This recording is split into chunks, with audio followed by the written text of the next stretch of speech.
Ed, there's many candidates for treasurer. Why did you decide to run? And what makes you believe you are more qualified than the other candidates? I did review the qualifications in my opening remarks, but I decided to run because it was the perfect time.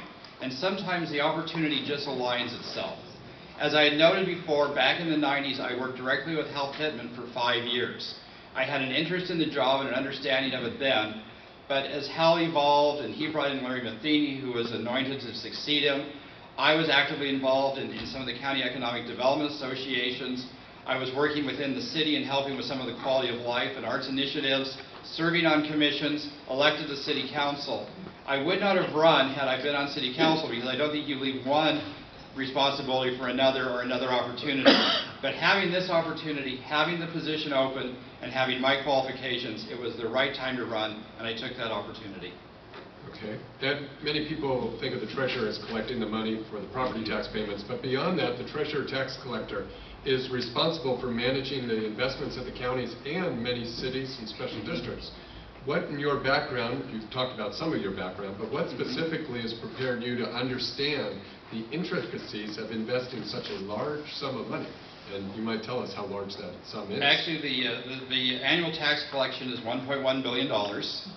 Actually, a majority of it does not stay at the county, and this is why you elect a treasurer, and it's not a county, but you make the check out personally to the tax collector. School districts, the state, the cities all receive apportionments from the county treasurer's office. I have had oversight of a $500 billion portfolio of the county's money. I have had oversight of a $6 billion loan and investment portfolio. I've actively done the job that is there to be done, having the experience directly with the county's money.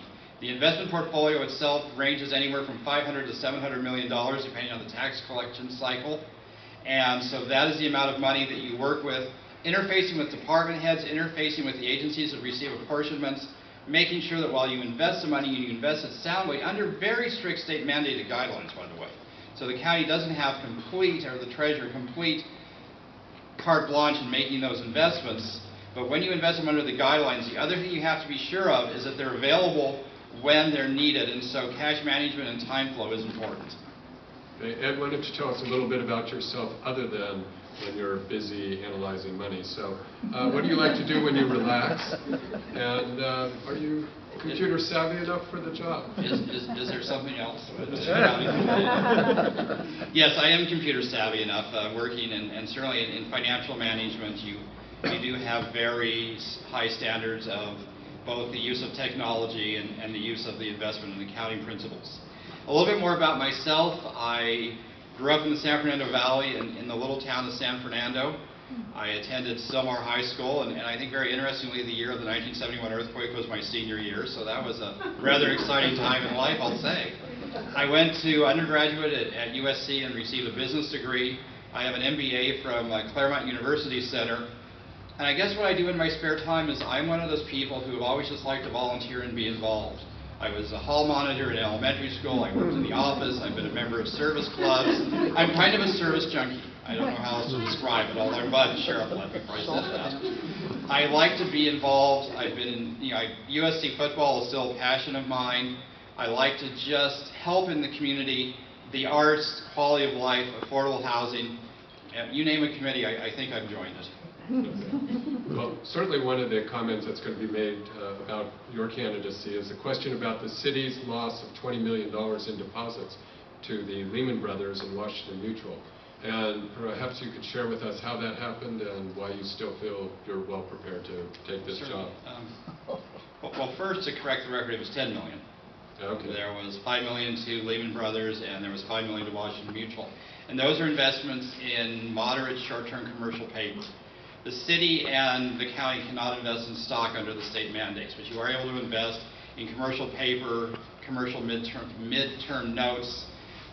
Contrary to as it's been expressed, the city of Ventura was not the only city that had investments in these kind of investments. We happen to be lucky enough to have an investment in Lehman Brothers. The Lehman Brothers investment there has been proof of fraud and fraudulent reporting. They were rated AA and AAA by the bond rating agencies up until the time of their bankruptcy. So it's very hard, other than to put in safeguards and bring the investment term and tenor down and the amount to really prevent that.